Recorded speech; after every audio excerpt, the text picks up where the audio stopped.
So welcome to this talk on psychological astrology, and my name is Anna Sundell, and I'm a Finnish astrologer living in Finland. I also speak Swedish. I belong to a minority in Finland that are Swedish speaking.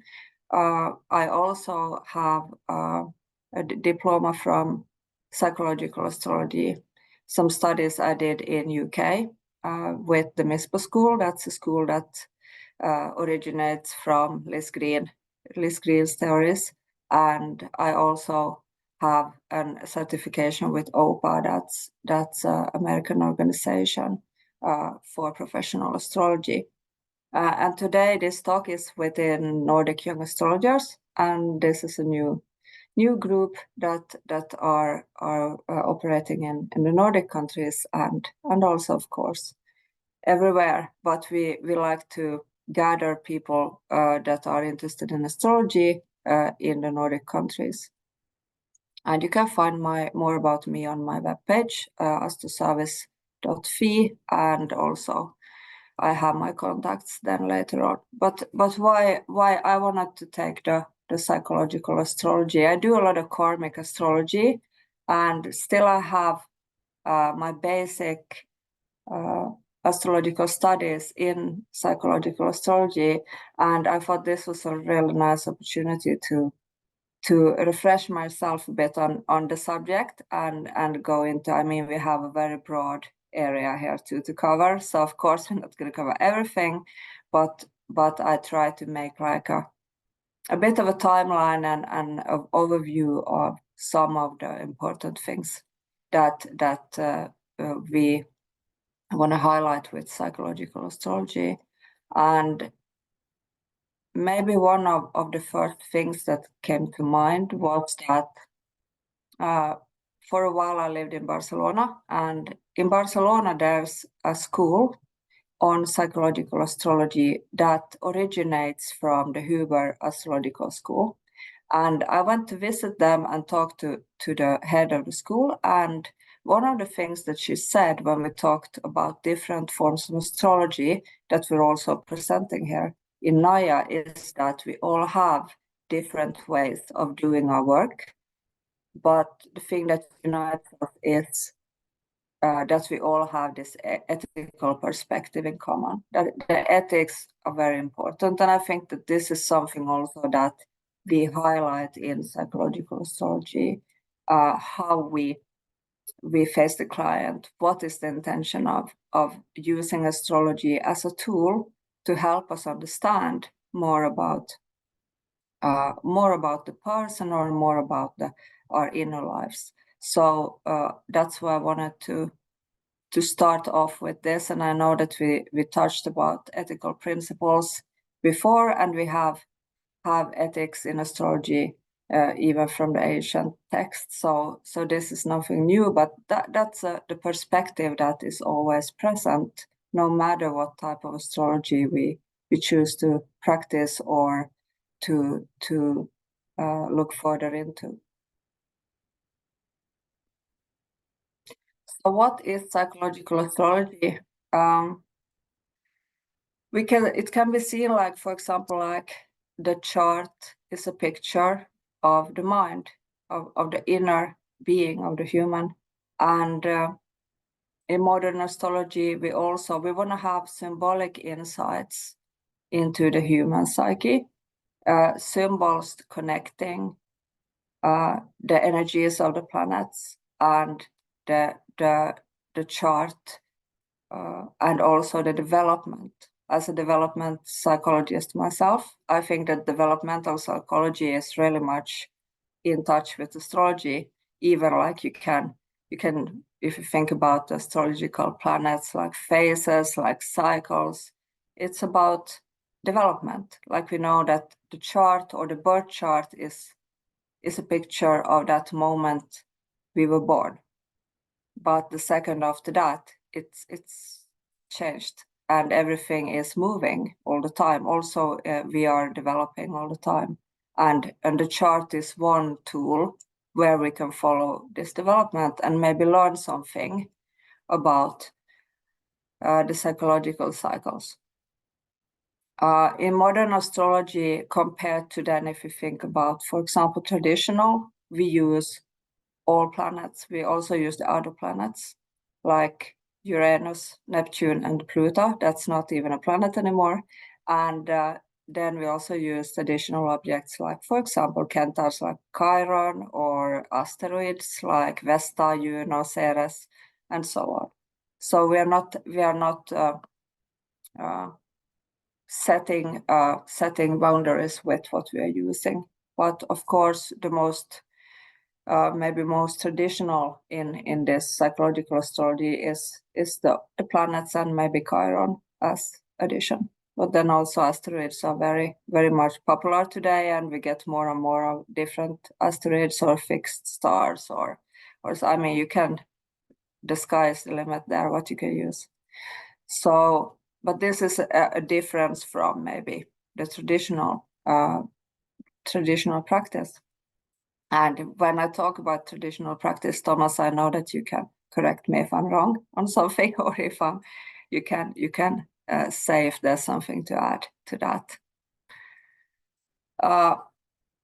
And when talking also about psychological astrology, I mean, that's really like it's a cross-fertilization of two fields that were actually developed together quite at the same time in history.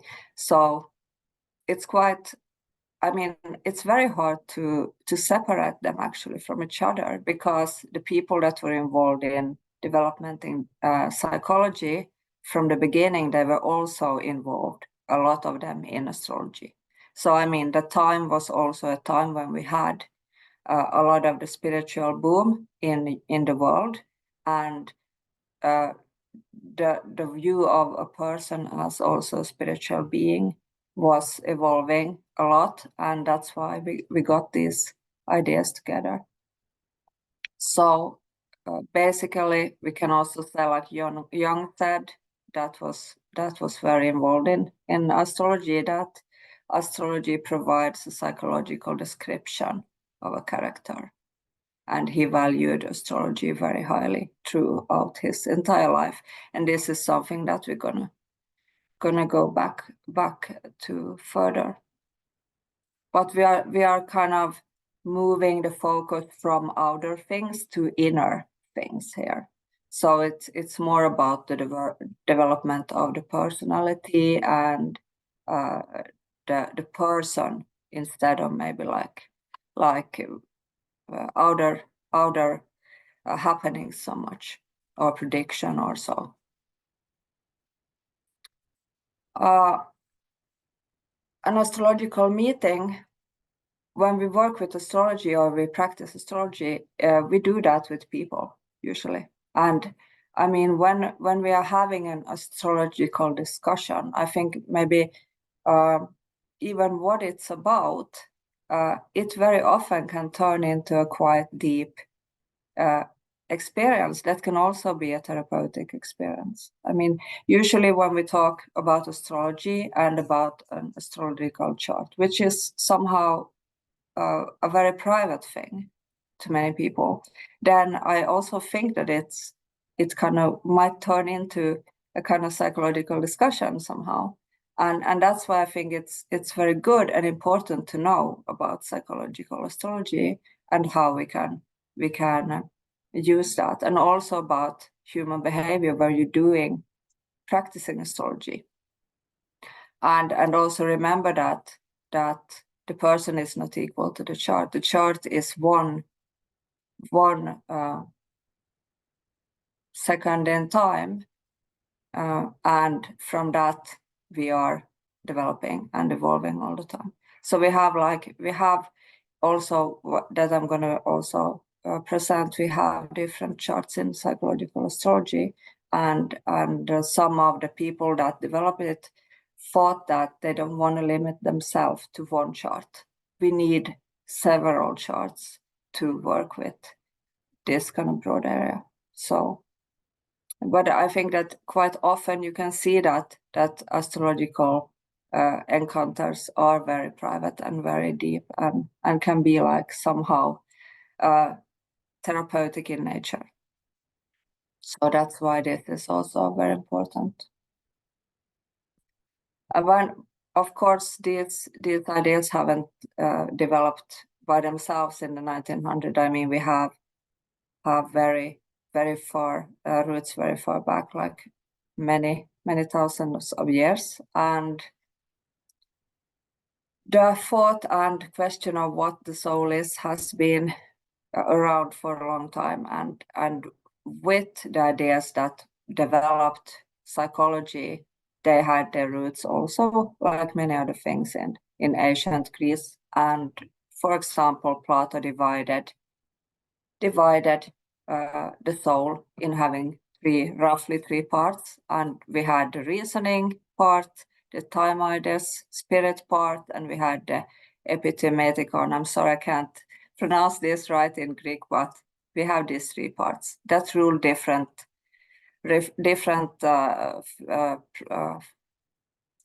places, so to speak. So in psychology, we have, for example, superego, ego, and ID.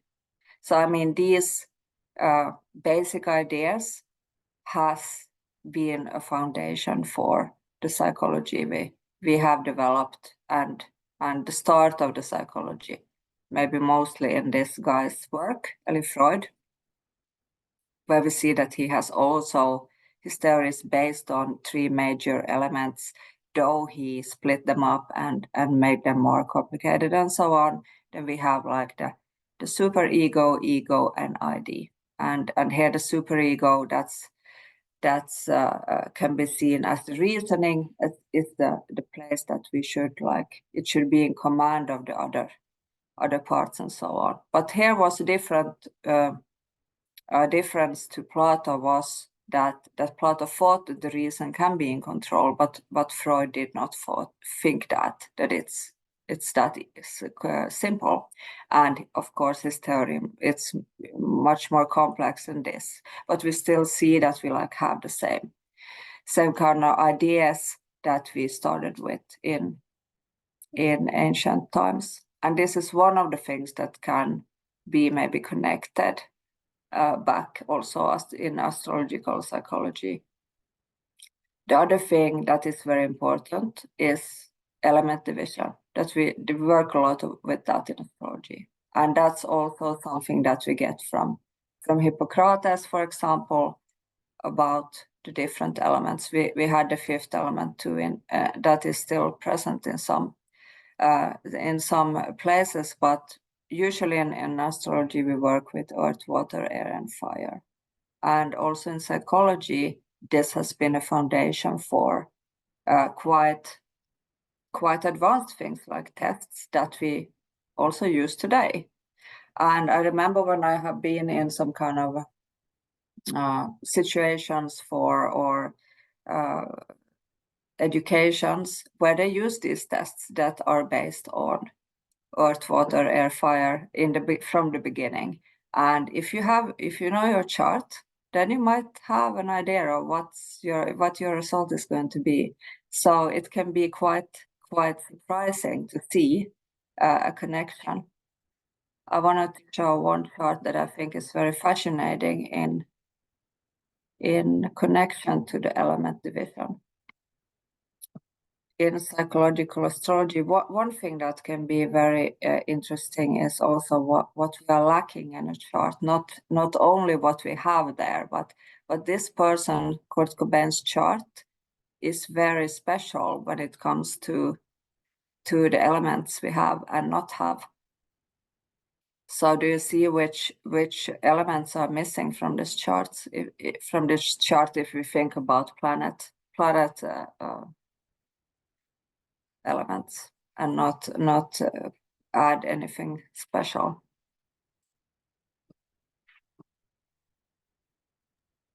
Would it be fire? Yeah, absolutely. Fire is lacking here from the planetary. And another one too. And of course, we know that he was quite melancholic. So we have fire lacking, and we have also air lacking. if you're not calculating the asteroids. So it's quite uncommon that you see a chart that has 2 elements lacking totally. And also if you see like, if you think about the feminine and masculine planets, that we divide them into, then we also, extrovert, introvert, if you want to call it, then we also have a total lack in one of those, in the masculine extrovert side. So this is kind of very, very talented person, and still it's very interesting that he's lacking both elements and also one of the masculine planets. So sometimes you can see a chart where you absolutely quite seldom where it's totally lacking, but here it is. And this, of course, also the rising sign is not in fire or air, so we also have it that way lacking. But he wrote quite much, and with air lacking, he still like expressed communication that way. And also, I mean, through his life's work, he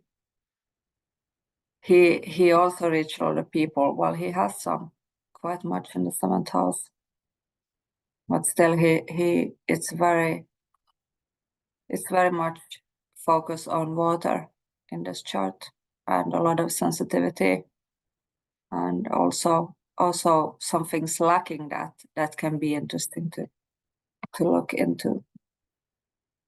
So sorry, yes. that would be the phlegmatic then, the water, or was it? Yeah. Oh, because I think it was also so that melancholy was associated with genius, like creative genius. Yeah. So at least from Renaissance times. And psychological, we have many things in this chart very interesting, I think, like also in these planets run the ascendant in the 12th house. We also have some planets that are missing aspects quite much, and very important ones like the 2 lights. We have the moon and sun, both looking to be like unaspected. So I mean, there's many very interesting things to look at psychologically with this chart. But also when we know something about his life, then we can also look at know something. Of course, we can't know everything because we couldn't talk to him about it, but still it can be of interest if you want to look further into this. So elements has also been researched in astrology. We do research, and there are people that are working with only doing research. So one of very important result is that of Robert Curry, a British astrologer, that did research on, actually it was a earlier done research that he revised. And I don't know if this one is familiar to you, but still he could show a connection between Eysenck personality inventory test that is based on this element division from the beginning, and then also astrological elements in the chart. And the element he thought was most tricky to determine was water, because the personality test and maybe also the psychological background of that element wasn't always aligned to what we maybe astrologically see, how we see that element. But that was an element that showed to be mostly out of line with that test. I don't know if you're familiar with this Eysenck personality inventory, but it's quite common, and many people use it. And you can also take it on the internet. But this test has been seen to have connections with the elements in the chart. So that's really, really interesting, and maybe something that they're still looking more into this and revising this study. So temperament and element is, maybe in psychology we see temperament is something that can be quite stable over time. Even of course character is not, and we're developing, and we're of course, but still the basic temperament can be a thing that in that way is maybe easier to investigate because it can be quite stable. So maybe that helps out with the correlation to this test also. But this is quite interesting, and I know that this EPI test is also used in, for example, studies, and when you make like evaluations of people and so on. So it's quite like common and accepted test to use. So that's why also makes it more important that we get a connection between these two. I think that in correlation journal, you can read more about the results of this test. We have Astrology has a correlation journal where you can read about studies in astrology that's done by astrologers. So if you're interested in that, you can check that magazine out.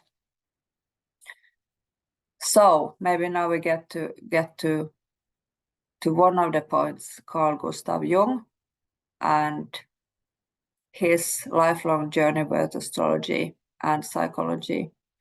And as many of us know, then Freud was his teacher, and they had also a quite intense relation with each other during the development of psychology in the beginning, but they also then had a quite abrupt break from each other and didn't ever see each other again after that. So it was kind of a dramatic connection between these two guys.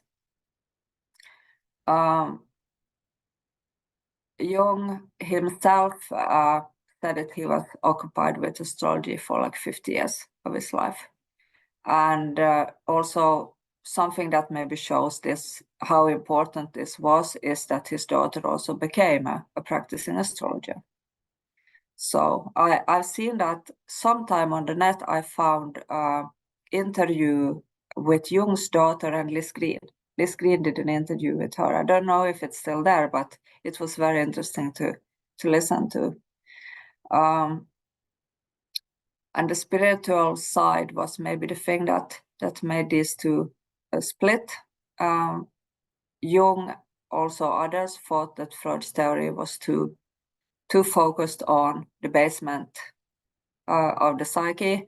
It was too rigid. It was not concerning the spiritual side of man, and he wanted to make a theory that was more that had the components that Freud's theory was lacking, according to him. And in the Red Book, Jung also he had conducted an experiment with a lot of astrological charts for couples. So he was also like investigating, studying astrology in his practice, using it in practice. So I think that it's not possible to say that Jung was not an astrologer. If we also think about that during this time, you could not, there was no computer programs calculating charts. You have to calculate the charts by hand. And even just to do that is a lot of work for hundreds of people. So I mean, he was quite interested in astrology. I think we can agree on that. Maybe something that we don't want to highlight in psychology today always, because astrology is still seen as not a very accepted practice, but still we see that the parts of it is very deep involved with psychology and the roots of psychology, modern psychology. Jung also added the collective unconscious and thought that the deepest parts of the unconscious are inherited. Like, for example, and he also have the archetypes. He have like universal fear. It can be, for example, the fear of snakes that we have, like the instinct, or like something that is inborn. It's nothing that we learn. It's something that we just have as collective. For example, I don't know if that was best example, but yeah, you know what I mean. And Jung's model, compared to, for example, Freud's, is a bit more complicated, and we have a lot more stuff here than we can say we have in Freud's model.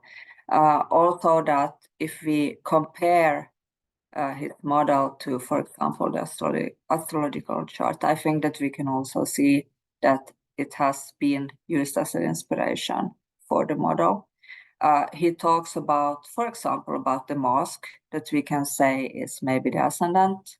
He talks about the shadow, where we can find, for example, 12th house, we can find Saturn, the collective unconscious, outer planets, the IC. So there's a lot of components in his theory that we can quite clearly see has connections to astrology too, and can be easily converted into astrological factors in the chart. So this is quite amazing. When you know astrology, you know also that it's connected. Jung's astrology was maybe more about to becoming whole, and the individuation process that he also talked a lot about was about, like, maybe in psychological astrology, we can also work with getting all the side of the charts to work together and find room for everything that is present in the chart to be seen and to be brought forward. And that, like he said, the collective unconscious and the personal unconscious should be brought into consciousness to be aware of things, and awareness. And this is also like, it's not a mean in itself, it's more like a process approach, a spiritual process, and the chart can act as a tool in this process and help out. Then he also had the idea of synchronicity, of meaningful coincidences, and he also wrote about this in his works. So there were many things that Jung added in psychology that has very clear connections to also astrology, and that we can see the connection quite clearly and understand how much astrology meant to him in his work. Thomas, please. So can I ask about this sort of the unconscious, because this is a term that often comes up like everywhere, but especially in Yeah. So is it sort of, it seems to be linked to some kind of unconscious, like divine mind sort of thing, sort of hermetic thing, but also like God or something. I don't know. Mm. I mean, like you think about the collective unconscious, like that we have like everybody according to him maybe, or we have a collective memory, and this is the place where we can also, if we want, connect karmic thinking into it, that we have things with us that are not learned here, that are within us. Oh, that's so we're not tabula rasa like that. If we think about that we will be a blank sheet, we are not that according to him. Yeah, that would be the other, that English philosopher John something. Yeah, John Locke. Yeah. Yeah, John Locke. But yeah, but that actually sounds like a bit similar to Plato's remembrance theory, or the theory that recollection theory, that when you learn something, it is because in a previous state the soul already sort of knew everything, kind of. So when you learn something, you just recollect it, according to Plato. So that sounds like it could be connected. Yeah. But I think also that just one more thing about Jung, because I think he was heavily influenced by alchemy and the alchemical symbolism, because Yes. it was this kind of the red book that he hadn't. His family didn't publish it, I think. So I think he was really influenced by this sort of the spirit, soul, and body type of thing that existed in alchemical tradition. Yes. We haven't really understood all of that, of course, for many reasons. No, I haven't either, So Jung is also like such big part. So I mean, there's a lot to go into there, and but absolutely he was influenced by that. Yes. Yeah, especially when I saw that tree and that the ego and all of that. I mean, the alchemical symbolism is filled with psychological things and all kinds of things. Yeah.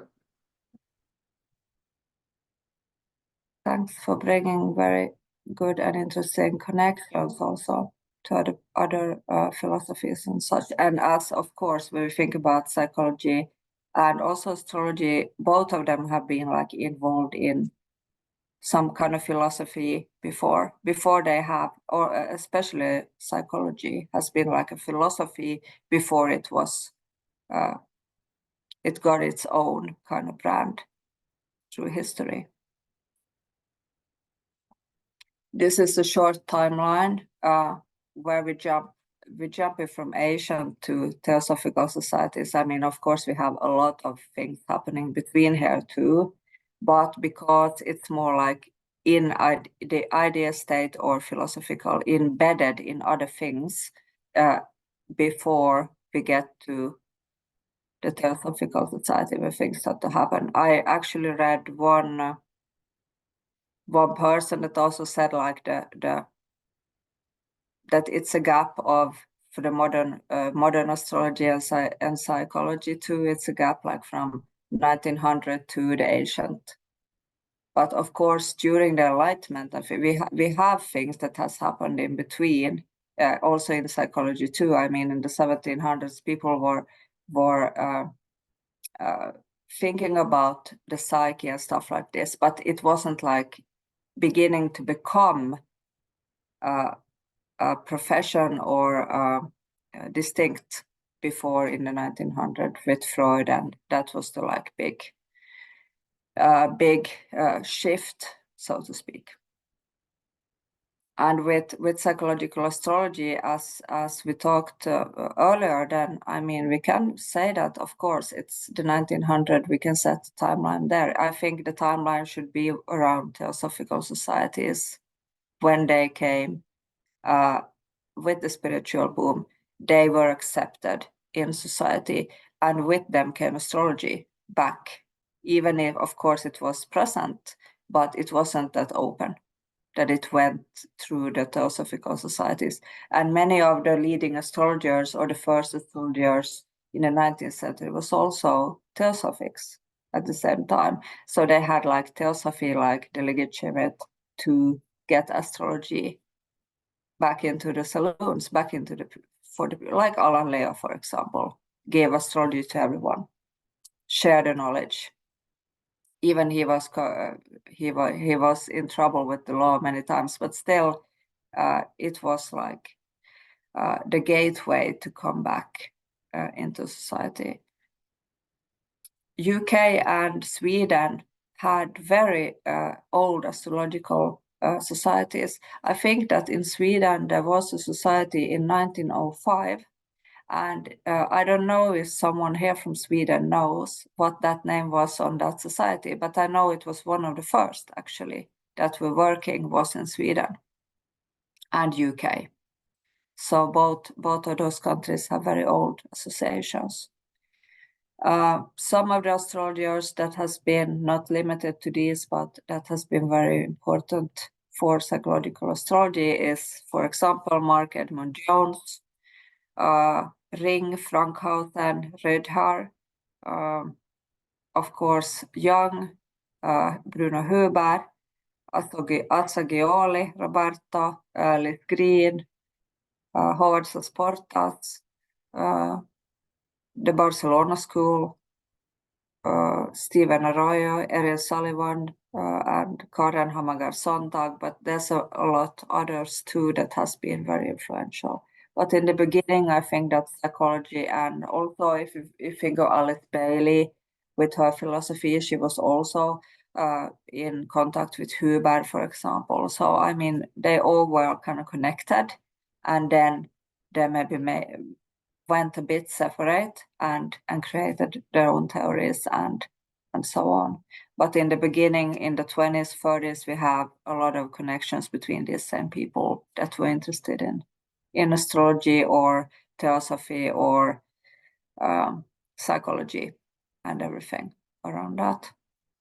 So it was actually like a breaking point for these different a new era for them. And one of the most important also in psychological astrology is Bruno Huber and the Huber School. Not many people maybe know Bruno Huber, but many people know astro.com. That's a page that originates from the Huber School from beginning, like from the same society. So Bruno Huber has been like a very influential person in psychological astrology, and he was connected to Jung, and he knew Carl Jung, and he also inherited Jung's personal private notes for concerning astrology after Jung's death. So they were really like buddies, or how you can say it. Jung also, Huber also was started the first school in Europe in astrology that was working as a school, and that was in Switzerland. And from this school originated then the school of Liz Green in UK, where she then made her school. So the Huber School of Psychological Astrology is very important for the development of modern astrology. In this Huber theory, there's quite many maybe differences to also what we see in mundane astrology, how we look at the planets. He, for example, was very interested in the structure of aspects, the colors, and the interaction of the colors. He used also different charts than only the birth chart. And Huber theory has been maybe sleeping for a while, but it has his books and his theory has been reprinted quite much later, yes. And for example, there is a big book by him that's called Astrological Psychology, where we have very big pictures of all the different kind of figures, aspect figures, and yeah, it's very colorful book. He viewed planets as a different type of energies. The signs were the inherited characteristics we have. The aspects, patterns, and colors and their interactions were very important. And he also focused on stronger and weaker planet positions in the chart, not in the same way as in traditional, but he has methods for looking at that. And also Sun, Moon, and Saturn were the three planets that were called the ego planets in the Huber astrology. He also developed a method called the life clock, developmental method that has been even refined by another astrologer that I'm gonna also mention here. But he was working a lot on the psychological part of astrology and how to get a broad picture of this as possible, and that's why he is using three charts in a traditional Huber reading. You have three charts, And one of the charts are the birth chart, and the other chart is the house chart, which talks about the environmental affecting the chart and the person, what the environment is like and what it brings forward from the chart. And then he has this chart that's called the shadow chart. That's also can be seen as automatic behavior or already learned behavior, like an unconscious chart. And this program I got it from the MISPA School. That's a program where you can actually, you calculate the chart and you always get these 3 charts at the same time, so you can compare them. But also according to his work with, for example, Alice Bailey together, he came to the conclusion that you need more than one chart to get a bigger picture of the human, of the being, with different sides of it when you want to go, for example, the unconscious chart then. So here we have a different system than we are maybe used to. And I don't know if this system is familiar. Have you seen this system before? I haven't seen that before, actually. So Yeah, it's not so known. the environmental chart, how does he draw that, or how does he draw the ascendant and stuff like that with the environmental chart?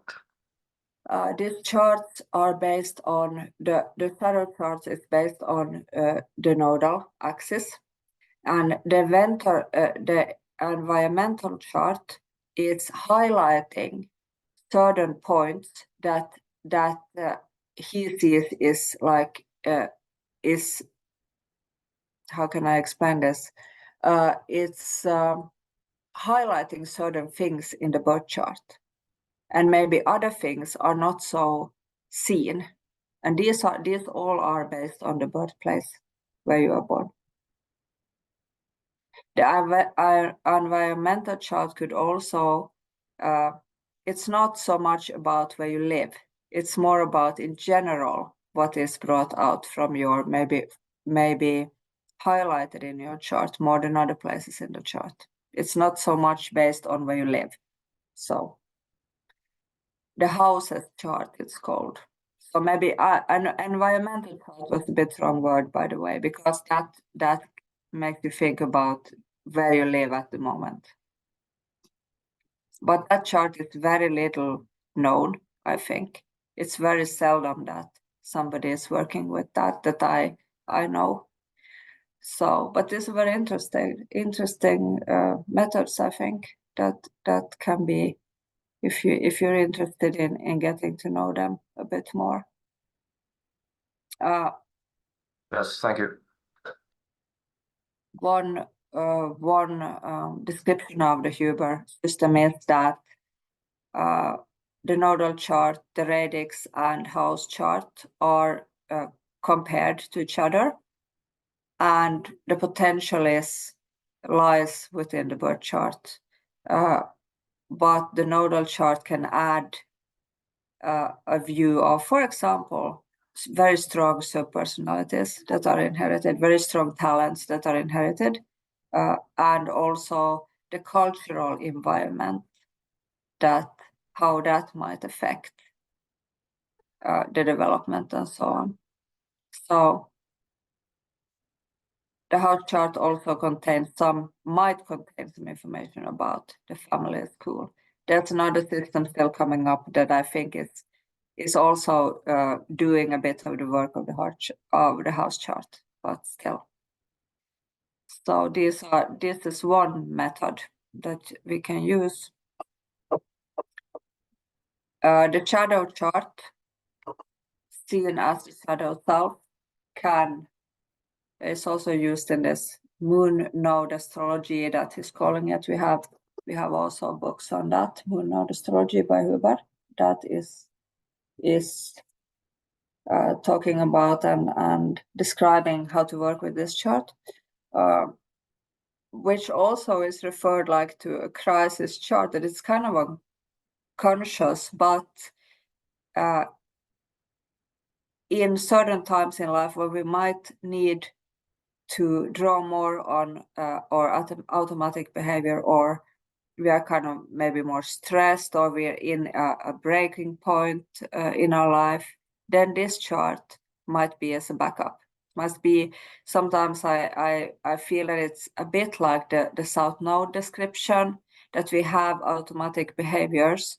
Some of them might be adaptive, some of them are not so adaptive anymore, but we can like still draw on those talents or those known behaviors when we need to. And this chart might be somewhat like connecting to the same idea, that we have those things that we maybe know how to do. We are maybe not that interested in developing them anymore because we know them kind of from before. But in some situations, this shadow chart might be more present and be more seen than maybe even our birth chart. And that might be in a situation where we're really like needing to get some additional energy, and then this chart is somehow in the background. So he says that it contains inherited patterns of behavior. It's a psychological shadow function. It can also contain kind of sub-personalities and so on. So it can be interesting. I mean, in astro.com, you can make a chart like this. You can get it. And just if you're into astrology, you can just take a look at this chart and see how you feel about it. How do you feel about this chart? What does it like evoke in you? And how's your relation to this chart? I mean, that sometimes some people can feel that I don't like this chart at all. I don't want because maybe there's something there that you're like not so interested in doing anymore. Or then do you have similar placements in your birth chart and in this chart? And what about those placements? Is there something there that's kind of still ongoing lesson or something? I don't know. But it can be interesting to just do a test and make your shadow self chart and check how it resonates with you. So, and this you can get from Astro.com. The house chart you can't get from, I'm not sure if you can get it from Astro.com, but at least this one you can. So it's a bit like looking inside the unconscious, according to Huber. And then we get to Astrology. That was also involved a lot in this psychological astrological boom, and he formed a psychosynthesis model. He was Italian, and in his model, I think we can quite clearly also see. Here we have a model where we have the astrological figures also, so we can see what is like the lower unconscious. We have Saturn, and then in the middle unconscious we have Mercury, Jupiter, and so on. Then we have the German symbols. There we have German symbol for Pluto and for Uranus. So that's why these symbols are maybe not the ones we used to use. But here we can see his thoughts on like the collective unconscious is where we find the other planets. So here we have Neptune and Pluto, and so on. So we have also quite colorful and a more complex maybe model, but also like connected to astrology.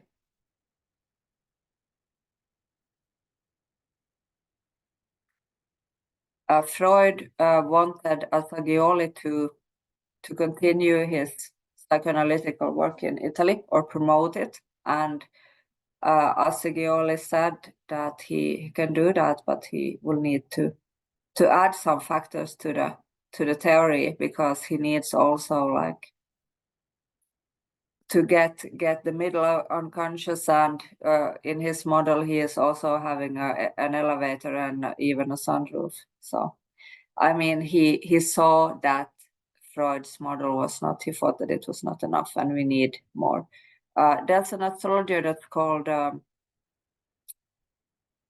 Mark Jones. I don't know if you know him, but he is practicing Asagiolis Silokuntet in his work.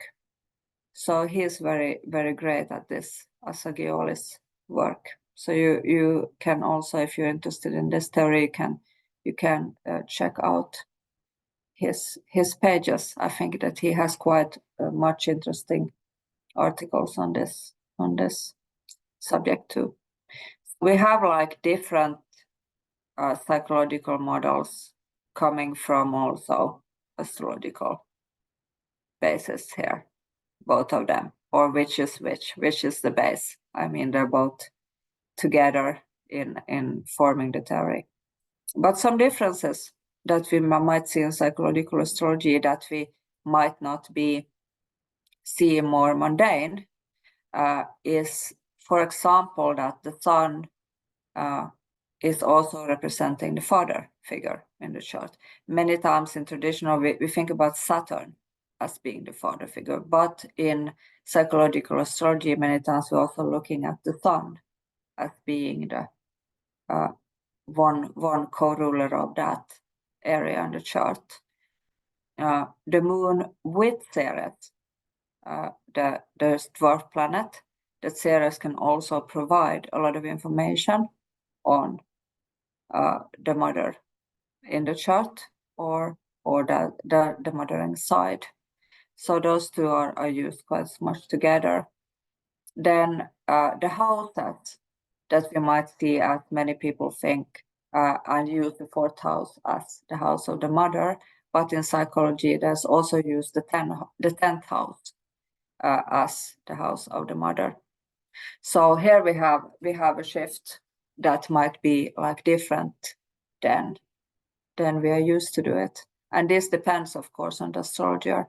But these are some things that I've seen that are like different for traditional and about how to view, for example, the family and the sun and the moon's role in the chart. Mythology is very much appreciated and important in psychological astrology, and to understand the planets, to understand the symbolism, mythology is linked, and it's important to know the mythology behind the planets. Also, with orbs, we use maybe a bit wider orbs in psychological astrology too. We're not that, depending on what is investigated, but in general maybe. And also additional charts, like we have seen with, for example, Huber, and also different chart systems that I will come to now when I talk a bit more about developmental astrology. Because I think that when I have looked into some of these developmental theories in my studies, I think there's quite a clear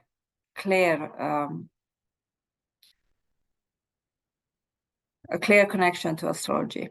Absolutely, like we can see, especially when I look at Erik H. Eriksson, the stages of life theory. There are theories in astrology that are very much similar, and also similar to planetary transits and movements through life. Because of course we know that every chart is very individual, but we still at certain ages we have same kind of planetary transits, not at the exactly same month, but from the birth chart, for example, the middle age crisis or the 30-year crisis is connected to a Saturn return. With astrology, we can maybe get a more precise timeline for a person, for the Saturn returning, for example. But we have these life stage, life crisis developments that also we have in astrology with the Southern transit. So, I mean, they go together, and possibilities to maybe like in developmental psychology, we're looking at the person as a whole, the whole lifespan, and as a developing person. It's not about we have a certain, it's like more hopeful than if you look at like Freud's theory that certain things are developed at a certain age and that's it. But in developmental psychology, of course, and today we know that people are developing far longer time than we thought before.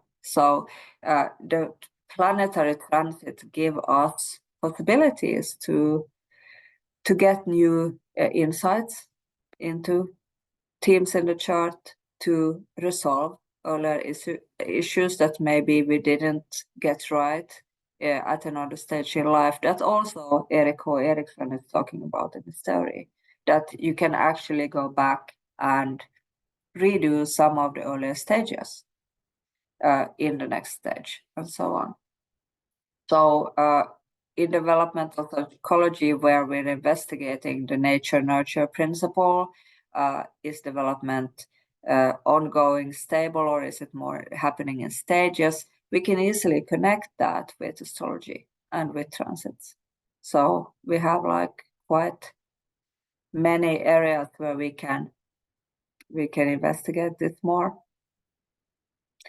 And for example, lifespan cycles, we can look at them through, like also through, not limited to major aspects, but also minor aspects.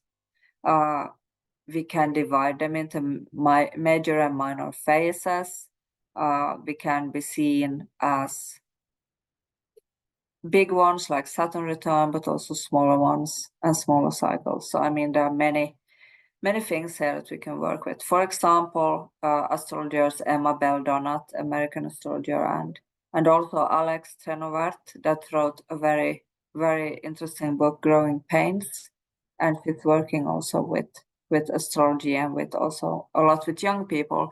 So I mean, you can see the cycles, and the cycles, for example, Saturn and Jupiter cycles and development, how they go together, and how we can like use astrology as a tool to understand. And I mean, that's something that many therapists have said, that astrology has helped them to maybe pinpoint some things faster, and maybe get to the root of what they were searching for faster by using this tool. So it's like helping them to do their work, so to speak. One of the life cycle theories, and I still wanted to bring, is the one by Swiss astrologer, Swiss German Claude Weiss and Verena Bachmann, about planetary cycles, that comes from their Rödhär's thinking from the beginning. And here we start before birth with the new moon, and we create a cycle that goes over the whole lifespan. So the phases of the moon describes something about the individual's approach to life, and also about the different cycles of life. And here we can think about, for example, the environment, and how the environment can I feel that this is a bit in line with the house chart or with the environmental chart. So here we have different types of, and also individual cycles for every person, with starting before birth and going through the whole life. And there are 4 individual based charts that tells them about different types of environmental and maybe life stages that we can get additional information on by doing these moon node charts, not new moon charts, sorry. So we have like methods that we can use to add more understanding and more detail. Another theory that I just wanted to briefly mention is a developmental stage model by American Glenn Perry. That is a doctor in psychology, and he has done a model that it's kind of similar to Huber life clock model, where you go through the houses certain years you spend certain years in every astrological house in the chart. But this stage model is more precise and more individual, and this is maybe not also so known at a general level, but this is kind of interesting, and you can calculate a individual time clock with this one, and when it's hitting certain places in the chart, like planets. And of course you can go backwards in time with this and check what has happened and like the certain years in your life and see if you think it's useful. But this can be also a model that can help you to highlight some places in the chart that are maybe possible to dive more deep into and work with, and when they have been activated. So you can check those out. Here we have the Huber life clock model. That's the developmental model, where we are spending, according to him, 6 years in every house. And of course, here we get to house systems that I'm not going to go into today, but with Glenn Perry's model, there's more individual take to this. So you get it's very precise. It can be just like it's calculated also in months, like which month is something activated and so on. So it can be very interesting. Yeah, so this is about what I wanted to present today in psychological astrology. Is there things here that were new or not familiar?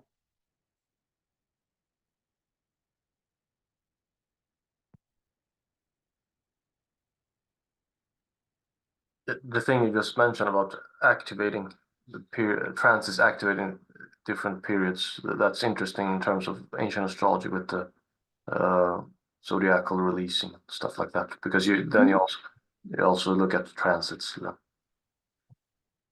Yeah, I thought it's kind of connecting to that a bit when I was looking at it. Yeah, I don't know so much about how that works, but this is like, it's connecting somehow. And yeah, I think it's, especially some of these models are maybe not so much tested or not used so much. So it could be nice to get more like knowledge about how they work and how people experience them. So this is like his own method, Perry, or? Yes. Oh. Perry is quite critical of, for example, both traditional astrology and karmic. He's kind of throwing them out the door immediately. So don't be afraid if you go read his statements. They're quite critical. But still, I think this method, I attended a workshop with him in Chicago once, and I thought this method was very interesting and quite useful. So that's why I wanted to take it also into this video, because it's very interesting, and compared to Huber, because Huber has another one that's a bit the same kind of thing, but it's not that individual. Yeah, but Perry is quite critic of both traditional and spiritual astrology, if we say so.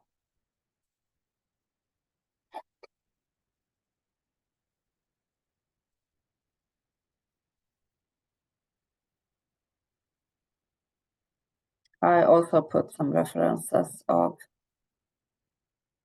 reading. There's a C.A.O. Carter is very old. I think the first book was from 1924. I mean, some of his, what he's writing is quite like, you have to take it with like like a bit of salt, maybe, because it's quite old text, but it's very interesting things too. And then of course Liz Green has such big there's so much to read there, and yeah, great books, but also many others. And also with Bruno and Louis Huber, there are books that are reprinted. There's another book from Huber, is Astrological Psychosynthesis. That's also like a new printed. So you can find a lot of these different theories. And also these German theories, maybe not so much spread outside Germany either. So you might find just German literature about that. I don't think you find so much in English, but if German is one language you can read, then you can read that too.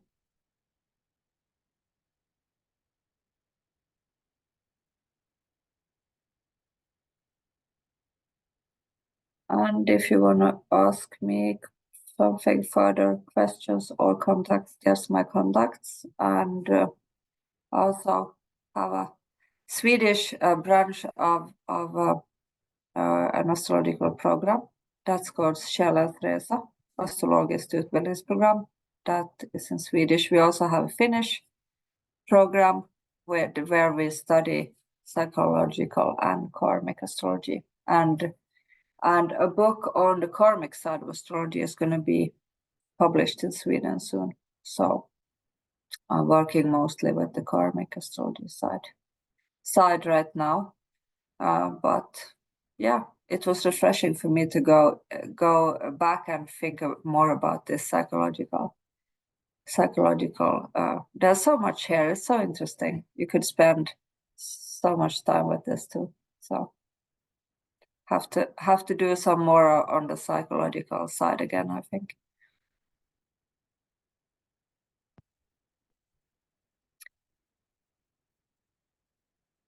Any other questions or thoughts? This was very interesting. Thank you very much. Very helpful for me to learn a bit more about psychological astrology. Thank you very much for attending. And this is just like, there's so much more, but this may be some kind of overview of what we're working with, a part of it, at least. So I'm gonna stop the recording. Thank you, everyone.